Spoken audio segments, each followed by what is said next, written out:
नमस्कार। आपके अपने YouTube चैनल हिंदी भाषा और साहित्य में मैं विशाल कुमार पुनः आपका स्वागत करता हूं। हम सूरसागर जो ग्रंथ सूरदास जी ने लिखा है उसके पदों की व्याख्या कर रहे हैं और अभी तक हमने 60 पदों की व्याख्या कर ली है। इसी क्रम में आज हम 61वें पद की व्याख्या से प्रारंभ करते हैं। हरि सब भाजन फोरी पराने। हरि यानी कि कृष्ण, भाजन बर्तन, फोरी फोड़ना। तो कृष्ण ने सभी बर्तन तोड़ फोड़ दिए। वे गोपी के घर में घुसे और वहाँ उन्होंने माखन इत्यादि खाया, दही इत्यादि खाया, बिखेरा और सारे जो बर्तन थे जिनमें दही मक्खन इत्यादि रखा था वे सभी तोड़ फोड़ कर चले गए। हाँक देत पैठे द पेला, नैकु न मन ही डराने। हाँक देत ललकारते हुए, पैठे घुसे, द पेला, पेला यानी पेल कर यानी बलपूर्वक, नैकु जरा भी मन में नहीं डरे। वे ललकारते हुए बलपूर्वक गोपी के घर में घुसे और वहां जाते हुए जरा भी वे मन में भयभीत नहीं हुए। कहने का भाव यह है कि वे बड़ी ही निडरता से बलपूर्वक ललकारते हुए अपने सखाओं को साथ लिए हुए गोपी के घर में घुसे, वहाँ माखन दही इत्यादि खाया, बिखेरा और सारे बर्तन तोड़ फोड़ कर भाग गए। सीके छोरी मारी लरकनी को, माखन दधी सब खाई। सीका छींका उस को कहते हैं जब छींके पर कोई मटकी इत्यादि टांग दी जाती है, उसको छींका या सीके यहाँ पर कहा गया है। तो छारी यानी कि उसको उससे उतार लिया, छीके से उन दही और माखन के बर्तनों को उतार लिया। सीके छोरी इसका अर्थ यह हुआ। लड़कनी लड़कों को, मारी मारा, माखन दधी सब खाई, मक्खन और दही सब खा लिया। तो वे बलपूर्वक गोपी के घर में घुसे, जरा भी नहीं डरे और फिर उन्होंने छींके से दूध दही इत्यादि की जो मटकियां थी, जो बर्तन थे, उनको उतारा और उनके लड़कों इत्यादि को पीट दिया। जब उन्होंने इस प्रकार से विरोध करने का प्रयास किया होगा तो यही बात होगी कि फिर कृष्ण ने उन सभी की मार पिटाई कर दी और फिर दूध दही इत्यादि खाकर वहां से भाग गए। भवन मच्चो दधी कांदो, लड़किनी रोवत पाई जाई। कि कांदो यानी कि कीचड़। जब गोपी अपने घर में गई, ये सारी बातें जो गोपी बता रही है उसका कहना ये है कि मैं तब घर में नहीं थी, तब कृष्ण और उसके सखाओं ने ऐसा कार्य किया। उनके लड़के उनके घर में थे तो उनके लड़कों को पीट कर मार कर वे सब बर्तन इत्यादि तोड़ फोड़ कर भाग गए। तो अब वह कहती है कि जब मैं अपने घर में वापस आई तो मैंने देखा कि पूरे घर में दही और दूध का कीचड़ मचा हुआ है। अर्थात कृष्ण और उसके सखाओं ने खाया तो अवश्य ही, लेकिन उससे अधिक घर में बिखेर दिया और पूरे घर में दही और दूध का कीचड़ मचा हुआ है। लड़किनी रोवत पाई जाई, लड़कों को रोवत रोते हुए, पाई पाया, जाई जाकर। तो जब मैंने जाकर देखा तो मैंने अपने बच्चों को, अपने लड़कों को रोते हुए पाया, क्योंकि कृष्ण तथा उनके सखाओं ने उनकी पिटाई की थी। सुनहु सुनहु सब हिनी के लरिका, तेरो सो कहूँ नाही। सुनहु सुनहु सुन सुन, सब हिनी के सभी के पास, लड़का कि लड़के हैं, कि अरे यशोदा सुन, सबके पास ही लड़के हैं, लड़के तो सबके घरों में ही हैं। तेरो सो तेरे जैसा यानी तेरे लड़के जैसा, कहूँ नाही कहीं भी नहीं। कि लड़के तो सभी के घरों में हैं और सभी शरारत भी करते हैं, लेकिन तेरे लड़के जैसा तो मैंने कहीं भी नहीं देखा। इतना शरारती लड़का तो मैंने कहीं नहीं देखा जितना शरारती लड़का तेरा है। हाटनी बाटनी गलिनी, कहूँ कोई चलत नहीं डर पाही। हाटनी हाट यानी कि बाजार, बाटनी मार्ग, गलिनी गली, कहूँ कहीं भी, कोऊ कोई भी, चलत नहीं नहीं जाता है, डर पाही इसके डर के कारण, कि इस कान्हा ने इतना आतंक मचा रखा है कि इसके डर के कारण कोई भी कहीं भी, चाहे वह बाजार हो, चाहे वह सड़क हो, चाहे वह गली हो, वह इसके डर के कारण, इसके आतंक के कारण बाहर भी नहीं निकलता। जाते हुए डरता है कि कहीं रास्ते में ये ना मिल जाए और कुछ शरारत ना कर दे। ऋतु आए को खेल कन्हैया सब दिन खेलत फाग। ऋतु आए, ऋतु आने पर, मौसम आने पर खेल खेला जाता है कि जो फाग यानी कि होली का त्यौहार होता है, जिसमें होली खेली जाती है, तो मौसम आने पर, समय आने पर ही होली खेली जानी चाहिए और सब समय आने पर ही होली खेलते हैं।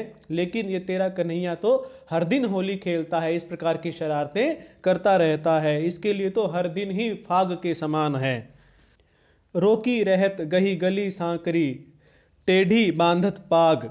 रोकी रहत, रोक लेता है, गही पकड़कर, गली सांकरी यानी कि तंग गली में, सांकरी यानी कि तंग गली में, तंग गलियों में ये हमारा रास्ता रोक लेता है, हमें पकड़कर वहीं पर रोक लेता है। टेढ़ी बांधत पाग, और ये तो पगड़ी भी टेढ़ी बांधता है। जिस प्रकार से हम ये देखते हैं कि जो इस तरह के शरारती होते हैं, वे शरारती जो लड़के होते हैं, वे टोपी इत्यादि को वे टेढ़ी पहनते हैं या इस तरह से अलग तरह से पहनते हैं। तो वही उसी तरह की बात गोपियां भी यशोदा को बता रही हैं कि ये तेरा कन्हैया तो पगड़ी भी, पाग भी टेढ़ी बांधता है और हमें बीच रास्ते में ही कहीं कोई तंग गली हो उसमें रोक लेता है, सामने से आकर हमारा मार्ग रोक लेता है। बारे तय सुत ये ढंग लाए, मन ही सिहाती। बारे तय बालकपन से ही, बचपन से ही, सुत पुत्र ये ढंग लाए कि इस प्रकार से रंग ढंग हैं कि तुम्हारे पुत्र के बचपन से ही ऐसे रंग ढंग हैं, तो आगे बड़ा होकर यह तुम सोचो कि क्या क्या करेगा। मन ही सिहाती, मन मन में संतुष्ट हो रही हैं। तो लेकिन गोपियां ऊपर से तो ये सारी बातें माता यशोदा को कह रही हैं, कन्हैया की बहुत सारी शिकायतें कर रही हैं, लेकिन मन ही मन वे इस बात से ललचा भी रही हैं, इस बात को सोचकर संतुष्ट भी हो रही है, क्योंकि वे स्वयं ये चाहती हैं कि कन्हैया उनके साथ ही सारी शरारतें करें। तो वे ललचाती भी हैं कि कन्हैया कब फिर उनके साथ ऐसा करेंगे और कब उनके साथ शरारत करेंगे और वे किस प्रकार से उस शरारत का, कन्हैया की उन लीलाओं का आनंद ग्रहण करेंगी। सुने सूर ग्वालिनी की बातें, सकुची मेहरी पछताती। सुने, सुनकर, सूरदास जी कहते हैं, ग्वालिनी की बातें, ग्वालिनों की बातें, सकुची सकुचा जाती है यानी लज्जित हो जाती है। मेहरी माँ यशोदा, पछताती पछता रही है। ग्वालिनों की इस प्रकार की बातें सुनकर मैया यशोदा बहुत ही लज्जित हो जाती हैं और मन ही मन पछताने लगती हैं कि उनका कन्हैया इस प्रकार के कार्य करता फिरता है। अब हम 62वें पद की व्याख्या करते हैं। देखी तू ही सीके पर भाजन, ऊंचे धरी लटकायो। देखी, देख, देखिए इसमें जो गोपियों ने माता यशोदा के सामने कृष्ण की शिकायत की है, तो कृष्ण अपनी सफाई दे रहे हैं। माता यशोदा जब कृष्ण को डांटती हैं तो कृष्ण माता यशोदा को अपनी सफाई दे रहे हैं। सीके यानी छीका, यह एक इस प्रकार से व्यवस्था की जाती थी घरों में। जो ग्वाले होते थे वे इस प्रकार की व्यवस्था करते थे कि छत में कुछ इस प्रकार से एक व्यवस्था की जाती थी, कुछ बांध कर, कि छत से दूध इत्यादि, दही इत्यादि की मटकी को लटका दिया जाए ताकि बिल्ली इत्यादि से उसकी रक्षा की जा सके, वो उसको बर्बाद ना कर सके।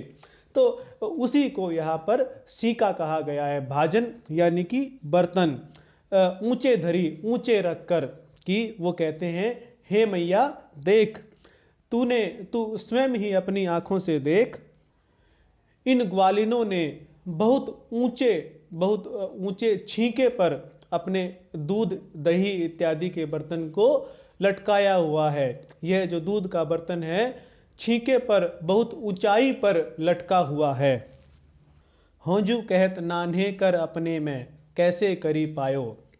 होंजू कहत, कहो कि नान्हे कर, छोटे छोटे हाथों से, आपने, अपने, मैंने, कैसे करी प्रकार से पायो पाया, कि अब तू ही बता कि मैं अपने छोटे छोटे हाथों से इतने ऊंचे लटके हुए बर्तन को, जो कि छींके पर लटका हुआ इतना ऊंचा बर्तन है, उसको मैं कैसे प्राप्त कर सकता हूं, उस तक मैं कैसे पहुंच सकता हूं। तू स्वयं सोच कर देख कि जो पात्र इतने ऊंचाई पर रखा हुआ, इतनी ऊंचाई पर लटका हुआ है, मैं अपने छोटे छोटे हाथों से उस बर्तन तक कैसे पहुंच सकता हूं, अर्थात उस बर्तन को कैसे प्राप्त कर सकता हूं।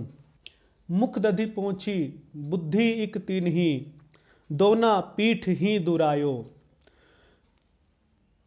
मुख यानी मुंह, दधी दही, पोंछी पोंछ कर, तीनही यानी कि उनको, बुद्धि इक यानी कि बुद्धि प्राप्त हुई, एक तरकीब या एक उपाय मिला, दोना यानी जिसमें रखकर कोई चीज खाई जाए, दोना जिसको हम पत्ते इत्यादि से बनी हुई जैसे चाट इत्यादि खाते हैं तो उसे दोना कहा जाता है। पीठ ही, पीठ के पीछे, दुरायो छिपा लिया।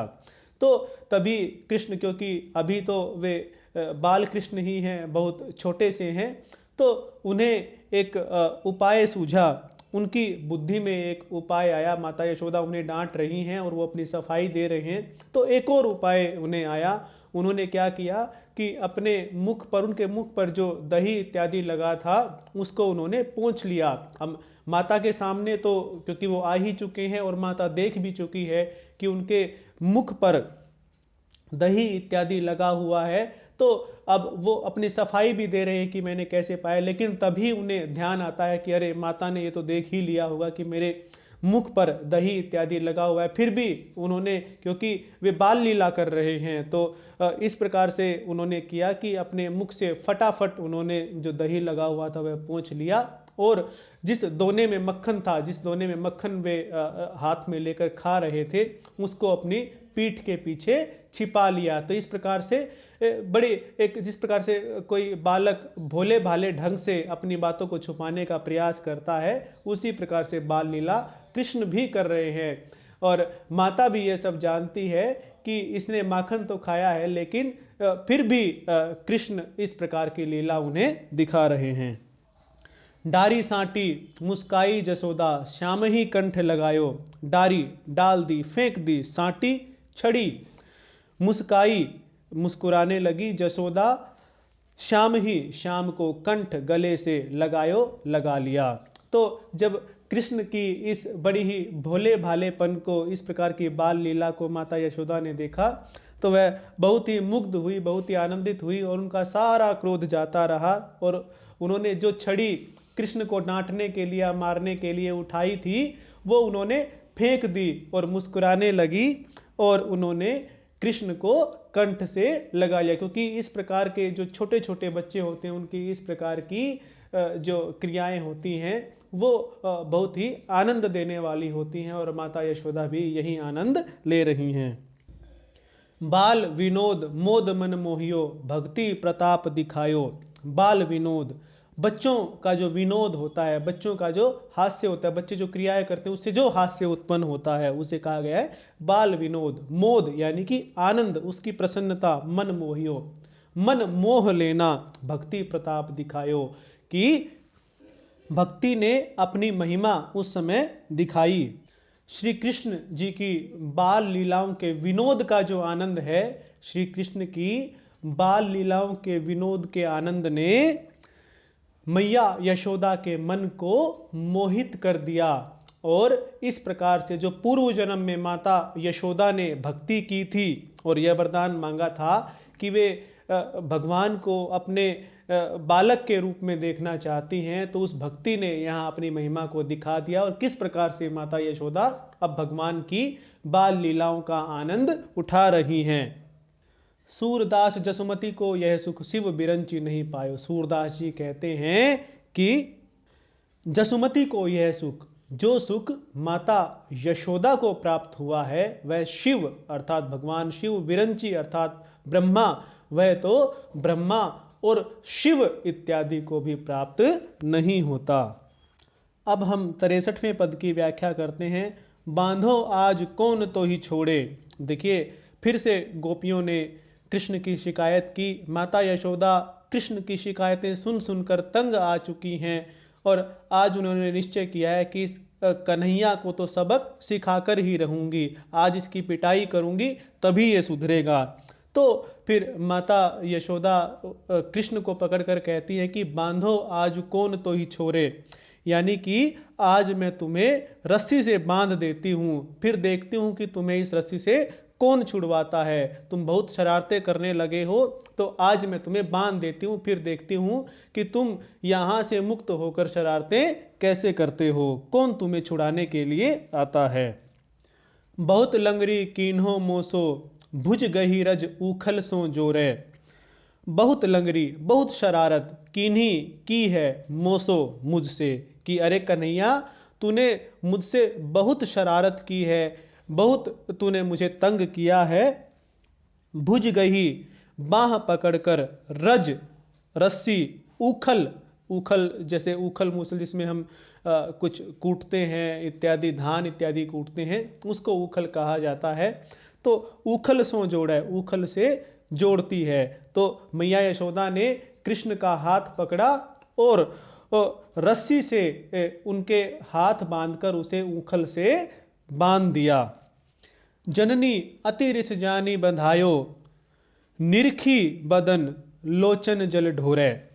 कि श्री कृष्ण ने जब ये देखा कि माता तो बड़ी क्रोध में है, बड़ी ही गुस्से में है, तो जननी अति रिस जानी, रिस यानी क्रोधित, जानी जानकर, कि कृष्ण ने माता यशोदा को अति क्रोधित जानकर स्वयं को उस रस्सी से, उखल से बंधवा लिया। उन्होंने ये बात स्वीकार कर ली कि वे अब कोई शरारत नहीं करेंगे, बल्कि आराम से, बड़ी ही सुविधा से उन्होंने स्वयं को उस रस्सी के माध्यम से उखल से बंधवा लिया। निरखी देखा, बदन मुख, और अपने माता के मुख की तरफ देखने लगे। लोचन जल ढोरे, लोचन यानी नेत्रों से, जल ढोरे जल गिराने लगे, अर्थात बहुत आंसू गिराने लगे। वे अपनी माता के मुख की तरफ देखते रहे और अपनी आंखों से आंसू गिराते रहे। यह सुनी ब्रज जुवती सब धाई, कहती कान्ह क्यों नहीं अब छोड़े। कि जब ब्रजांगनाओं ने यानी गोपियों ने यह बात सुनी कि माता यशोदा ने कृष्ण को उखल से बांध दिया है, तो वे सब कृष्ण के घर की तरफ, मैया यशोदा के घर की तरफ दौड़ पड़ी और कहने लगी कि हे यशोदा, तुम कान्हा को इस प्रकार से क्यों बांधे हुए हो, तुम उसको छोड़ क्यों नहीं रही हो। अब तो बहुत देर हो गई तुमने उसको बांधे हुए, और अब तुम उसे छोड़ क्यों नहीं रही हो, अब तुम उसे मुक्त क्यों नहीं कर रही हो, क्यों इस बेचारे बच्चे को कष्ट दे रही हो। उखल सो गही बांधी जसोदा, मारन को साटी कर तोरे। कि उखल से गही पकड़कर, लेकिन मैया यशोदा ने कृष्ण को पकड़कर उखल से बांध ही दिया। उसने गोपियों की कही हुई बात को अनसुना कर दिया, गोपियों की बात को नहीं माना, उसने तो कृष्ण को बांध ही दिया। और कृष्ण को मारने के लिए कर यानी अपने हाथ से वह कोई छड़ी इत्यादि भी तोड़ने लगी, किसी वृक्ष इत्यादि से या किसी झाड़ी से वह अपने हाथों से कृष्ण को मारने के लिए छड़ी भी तोड़ने लगी। साटी देखी ग्वाली पछितानी, विकल भई जह तह मुख मोरे। कि साटी देखकर, वह छड़ी देखकर ग्वाली पछितानी, वे गोपियां पछताने लगी, विकल भई व्याकुल हो गई, जह तह और जहां तहां मुख मोड़े, मुख मोड़ने लगी। मुख मोड़ने ये एक मुहावरा है और इसका अर्थ होता है कि जब हमें कोई दृश्य अच्छा नहीं लगता तो हम उस दृश्य की तरफ से मुख फेर लेते हैं, तो वही प्रयोग यहाँ पर किया गया है। तो जब माता यशोदा कृष्ण को मारने के लिए छड़ी तोड़ रही थी, तब इस बात को देखकर वे ग्वालिनें बहुत ही पछताती हैं, छड़ी को देखकर वे बहुत ही पछताती हैं। उन्हें यह लगता है कि उनकी शिकायत के कारण ही आज कृष्ण को इतना कष्ट सहना पड़ा है, तो इसीलिए वे बहुत ही व्याकुल हो गई, बहुत ही बेचैन हो गई और इधर उधर मुंह छिपाने लगी। उनसे यह दृश्य देखा नहीं जा रहा था। सुनहु मेहरी ऐसी न बूझिए, सुत बांधती माखन दधी थोरे। कि सुनहु मेहरी, अरे मेहरी यशोदा सुन, ऐसी न बूझिए, तुम्हें ऐसा नहीं करना चाहिए। बूझिए, ऐसा नहीं करना चाहिए। तुम्हें इस प्रकार से नहीं करना चाहिए कि सुत अपने पुत्र को बांध दिया माखन दधी थोड़े, कि थोड़े से माखन और दही के लिए तुमने इस छोटे से लड़के को, इस अपने पुत्र को इस प्रकार से बांध दिया, इस प्रकार से उसे कष्ट दे रही हो। सुन मेहरी यशोदा, तुम्हें ऐसा नहीं करना चाहिए। सूर श्याम को बहुत सतायो, चूक परी हम तय यह भोरें। कि सूरदास जी कहते हैं कि श्याम को बहुत सताया, कि हमारे कारण ही कृष्ण को यह बहुत अधिक कष्ट हुआ है, यानी हमने कृष्ण को बहुत अधिक सताया है। चूक परी यानी कि गलती होना, चूक होना, गलती होना। भोरें यानी भूल से, यानी कि अज्ञानता से, कि हमने तो अज्ञानता में यह बहुत ही बड़ी गलती कर दी कि हमने यशोदा से कृष्ण की इतनी शिकायतें कर दी कि आज यशोदा ने उन्हें बांध दिया है और उनको मारने के लिए छड़ी भी ले ली है, तो हमारे कारण कृष्ण को बहुत कष्ट हुआ है। गोपियां इस प्रकार से सोच सोचकर पछता रही हैं। कहा बहो जो घर के लरिका, चोरी माखन खायो। अब हम 64वें पद की व्याख्या कर रहे हैं। कहा भयो जो घर के लरिका, चोरी माखन खायो। कहा यहां पर अर्थ है क्या। ब्रज भाषा में कहा जब लिखा हो तो उसका अर्थ होता है क्या। भयो हुआ, जो यदि घर के लरिका, घर के लड़के ने चोरी करके माखन खा लिया, तो गोपियां जब यशोदा कृष्ण को डांट रही होती है, कृष्ण को बांधा हुआ होता है, तब गोपियां यशोदा को समझाते हुए कहते हैं कि अरे यशोदा, इसमें कौन सी बड़ी बात हो गई कि घर के लड़के ने चोरी से माखन खा लिया, तो इसमें कोई ऐसी विशेष बड़ी बात नहीं है जो तुम कृष्ण को इस प्रकार से बांधे हुए हो और इस प्रकार से तुमने छड़ी ले ली है उसको मारने के लिए। एहो जसोदा कत त्रासती हो, यह है कोखी को जायो। एहो जसोदा, अरे जसोदा, कत क्यों, त्रासती इसको कष्ट देती हो, इसको डांट रही हो, इसको मार रही हो। अरे जसोदा, इसको क्यों त्रास रही हो, इसको क्यों डांट रही हो। यह है कोखी को जायो। कोखी यानी कोख का, जायो उत्पन्न किया हुआ, इसको तुमने अपनी कोख से ही तो उत्पन्न किया हुआ, यह तुम्हारा ही तो पुत्र है, इसको इस प्रकार से कष्ट क्यों दे रही हो। बालक अजो अजान न जाने, केतिक दहियो लुटायो। बालक अजो, कि अभी तो बालक है यह, अजान न जानो, अजान यानी अनजान, न जानो नहीं जानता, कि अभी तो यह बालक है, यह कोई बड़ा थोड़ी है, बिल्कुल छोटा सा बच्चा, अभी तो यह छोटा सा बच्चा है और यह अनजान है, यह ये सब चीजें नहीं जानता। केतिक कितना, दहियो दही, लुटायो लुटा दिया, कि इसने कितना खाया है, कितना लुटाया है, कितना दूसरों को खिलाया है, कितना इसने दही बिखेर दिया है, यह सब ये बातें नहीं जानता। यह तो छोटा सा बच्चा है और छोटे बच्चों को इस सब का ज्ञान नहीं होता कि वे इस प्रकार के कार्य कर रहे हैं, ये तो बस अपनी मस्ती में इस प्रकार के कार्य करते हैं, तो तू इसको इतना क्यों डांट रही है। यह तो अभी अनजान छोटा सा बालक है, इसको ये बात पता नहीं है कि इसने कितना दही लुटाया है, कितना खाया है, कितना दूसरों को खिलाया है। तेरो कहा गयो, गोरस को गोकुल अंत न पायो। कहा क्या, गयो गया, गोरस यानी कि माखन दही, गोकुल अंत न पायो, गोकुल में कोई अंत नहीं है। कि इसने थोड़ा सा माखन खा भी लिया, कुछ बर्बाद भी कर दिया, कुछ दूसरों को भी खिला दिया, तो इसमें तेरा क्या बर्बाद हुआ। माखन तो इसने हमारे घर से ही चुरा कर खाया है ना, तो इसमें तुम्हारा क्या गया, तुम्हारा क्या खराब हुआ। और जो जहां तक माखन की बात है, माखन का गोकुल में कोई अंत नहीं है, गोकुल में माखन का भंडार है, गोकुल में माखन की कमी नहीं है। तो इसने मान लो थोड़ा सा खा लिया और थोड़ा सा बर्बाद कर दिया, तो उसमें तुम्हारा क्या बिगड़ गया। और नहीं ऐसा है कि इसके इतना थोड़ा सा माखन खा लेने से गोकुल में माखन का अंत हो गया, तो तू इसे इस प्रकार से क्यों डांट रही है। हा हा लकुट त्रास दिखावती आंगन पास बंधायो। हा हा, अरे अरे, लकुट त्रास की छड़ी का डर दिखावती दिखा रही है। अरे तू तो इसे छड़ी दिखाकर भी डरा रही है। आंगन पास बंधायो, और तूने इसे आंगन में बांध दिया है। ये तो तू बहुत गलत कर रही है।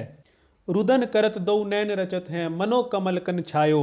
रुदन करत, रोने से, रुदन करने से, दो नैन दोनों आंखें, रचत लाल होना, रचना यानी कि लाल होना, मनो मानो, कमल कन, कमल यानी कमल का फूल, और लाल कमल की बात है यहां पर, ठीक है। तो लाल कमल, कन यानी कि कण कहते हैं, उसमें कुछ बिंदु होना यानी ओस की बूंदें होना, तो बूंदों को यहां पर कण कहा गया। छायो की विराजमान है कि रोने से इसके नेत्र इस प्रकार से लाल हो गए हैं और उनमें आंसू की बूंदें झलक रही हैं, और ऐसा लग रहा है मानो कि लाल कमल पर ओस की या पानी की बूंदें विद्यमान हों। जिस प्रकार से लाल कमल पानी की बूंदें उसके ऊपर विद्यमान होने से जैसा दिखाई देता है, वैसे ही इस कन्हैया की आंखें भी रो रो कर लाल हो गई हैं और उनमें भी आंसू की बूंदें दिखाई दे रही हैं। पोढ़ी रहे धरनी पर तिरछे बिलखी बदन मुरझायो। पोढ़ी रहे, लेटे हुए हैं, पड़े हुए हैं, धरनी पर, धरती पर, तिरछे कि वे धरती पर तिरछे होकर पड़े हुए हैं। अर्थात जैसे बच्चा जब रोता है तो वह धरती में लेट जाता है, तो उसी प्रकार से ये कृष्ण भी धरती पर तिरछे लेटे हुए हैं, पड़े हुए हैं। बिलखी, बिलख बिलख कर यानी रो रो कर, बदन यानी मुख, मुरझायो मुरझा गया है, रो रो कर इसका मुख भी मुरझा गया है। सूरदास प्रभु रसिक शिरोमणि हंसी करी कंठ लगायो। सूरदास जी कहते हैं कि प्रभु जो उनके कृष्ण हैं वे रसिक शिरोमणि, रसिकों के शिरोमणि, रसिकों में सर्वश्रेष्ठ हैं। तो सूरदास जी कहते हैं कि उन रसिक शिरोमणि भगवान कृष्ण को माता यशोदा ने हंसकर अपने गले से लगा लिया। जब गोपियों ने इस प्रकार की बातें कही तो माता यशोदा का क्रोध भी शांत हो गया और उन्होंने हंसकर अपने कन्हैया को गले से लगा लिया। अब हम 65वें पद की व्याख्या करते हैं। यह सुनिकै हलधर तह धाये। यह सुनिकै, यह सुनकर हलधर बलराम, क्योंकि वे हल धारण करते थे इसलिए उन्हें हलधर कहा जाता है, तह वहां, धाये दौड़कर आए। जब बलराम ने यह सुना कि माता यशोदा ने कृष्ण को उखल से बांध दिया है और छड़ी से उन्हें मार भी रही हैं, तो यह सुनकर वे दौड़े दौड़े उसी स्थान पर आए जहां पर कृष्ण को बांधा गया था। देखी श्याम उखल सो बांधे तब ही दो लोचन भरी आए। देखी श्याम कि उन्होंने देखा कि कृष्ण को उखल सो बांधे, उखल से बंधे हुए, उन्होंने कृष्ण को उखल से बंधे हुए देखा, तब ही तब दो लोचन, दोनों नेत्र भर आए। भर आए यानी कि आंसू आ गए। जब उन्होंने कृष्ण को उखल से बंधे हुए देखा तो उनकी भी दोनों आंखों में आंसू आ गए। मैं बरजो कै बार कन्हैया बलि करी दो हाथ बंधायो। कि मैं बरजो, मैंने, बरजो यानी कि रोका, कै बार कितनी बार कन्हैया, अरे कन्हैया, बलराम कृष्ण से कहते हैं कि अरे कन्हैया, अरे कान्हा, मैंने तुम्हें कितनी बार रोका है कि तू शरारतें मत किया कर, लेकिन तू मेरी बात मानता नहीं है। तो यही बात बलराम कह रहे हैं कि मैंने तुझे कितनी बार ये शरारतें करने से रोका है। भली करी, अच्छा हुआ, दो हाथ बंधायो, दोनों हाथ तेरे आज बंध गए हैं। यह भी अच्छा हुआ कि आज तेरे दोनों हाथ बंध गए हैं, क्योंकि तुझे सबक मिल जाएगा और आगे से तू शरारत नहीं करेगा। अजहू छोरोगे लंगराई दो कर जोरी जननी पे आए। अजहू आज, छोरोगे छोड़ दोगे, लंगराई शरारतें। तो बलराम कृष्ण से कहते हैं कि ये भी बात अच्छी हुई कि तुम्हारे दोनों हाथे मैया ने बांध दिए हैं, तो तुम आज शरारत करना छोड़ दोगे, तुम्हें सबक मिल जाएगा। दो कर जोरी जननी पाए, और फिर दोनों हाथ जोड़कर जननी यानी माता के पास आए, माता यशोदा के पास दोनों हाथ जोड़कर बलराम आए। श्याम ही छाड़ी मोहि बांधे बरु निकसत सगुन भले नहीं पाए। कि श्याम को छोड़ दे, और मैया से वो प्रार्थना करते हैं कि मैया कृष्ण को छोड़ दे मोहि बांधे बरु, बरु मतलब भले ही, और भले ही कृष्ण की जगह, कान्हा की जगह मुझे तू उखल से बांध दे, पर तू कान्हा को छोड़ दे।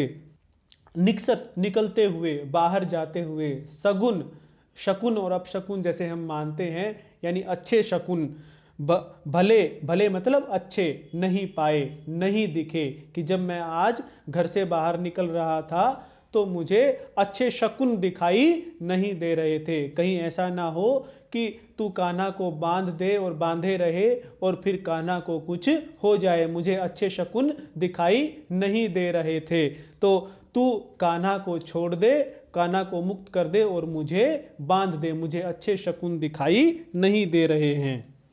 मेरे प्राण जीवन धन कान्हा, तिनके भुज मोहि बंधे दिखाए।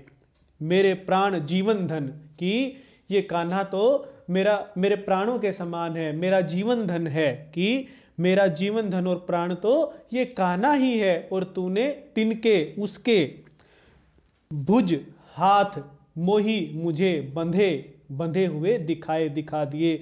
और हुआ क्या है कि ये मैं तो मेरा प्राण और मेरा जीवन धन है ये कान्हा, और तूने उसके ही हाथों को बांध दिया है, और मैं देख रहा, मैं उसके ही बंधे हुए हाथों को देख रहा हूं। कहने का भाव यह है कि मेरे प्राण और जीवन धन कान्हा को तूने बांध दिया है, तूने उसके बंधे हुए हाथ मुझे दिखाए हैं, अर्थात तूने उसे उसके ही हाथों को बांध दिया है और मुझे उसके बंधे हुए हाथ देखने पड़ रहे हैं।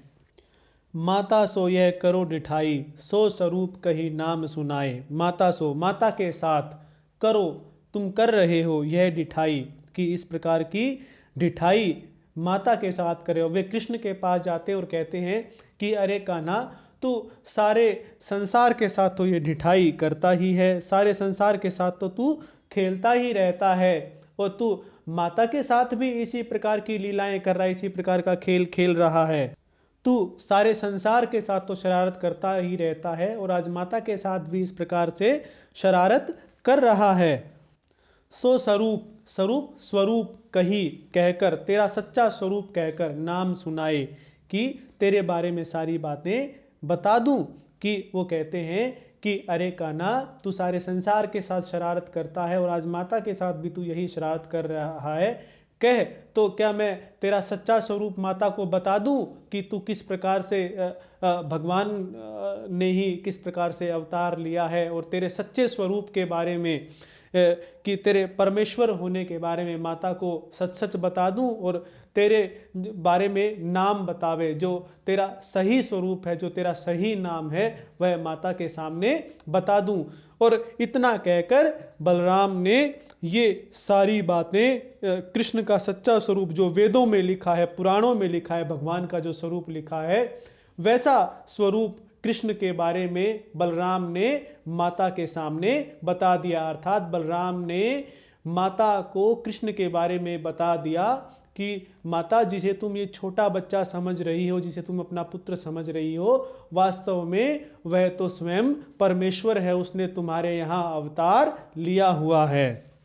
सूरदास तब कहती जसोदा, दो भैया तुम एक मत पाए। लेकिन बलराम ने कृष्ण के बारे में जो बातें मैया को बताई, मैया को उन बातों पर विश्वास नहीं हुआ, और सूरदास जी कहते हैं तब कहती जसोदा, कि मैया यशोदा ने तब कहा कि दो भैया, तुम दोनों भाई एक मत, एक ही बुद्धि के, एक ही प्रकार की विचारधारा के पाए, कि मैंने पाए हैं, कि मैंने तो ये देख लिया है, ये अच्छी प्रकार से समझ लिया है कि तुम दोनों भाई एक ही तरह की बुद्धि के हो, तुम दोनों भाई एक ही विचार रखने वाले हो। कहने का भाव यह है कि माता यशोदा बलराम को कहती है कि तुम दोनों भाई एक ही तरह से सलाह करके मुझे बहका रहे हो, तुम मुझे बहकावा भुलावा देने की कोशिश कर रहे हो, और तुम दोनों ने इस प्रकार से यह सलाह बनाई हुई है कि माता को किस प्रकार से बहकाया जाए और किस प्रकार से कृष्ण को छुड़ा दिया जाए। तो आज हमने 61 से 65 तक पदों की व्याख्या की। उम्मीद है आप सभी को समझ आई होगी। धन्यवाद।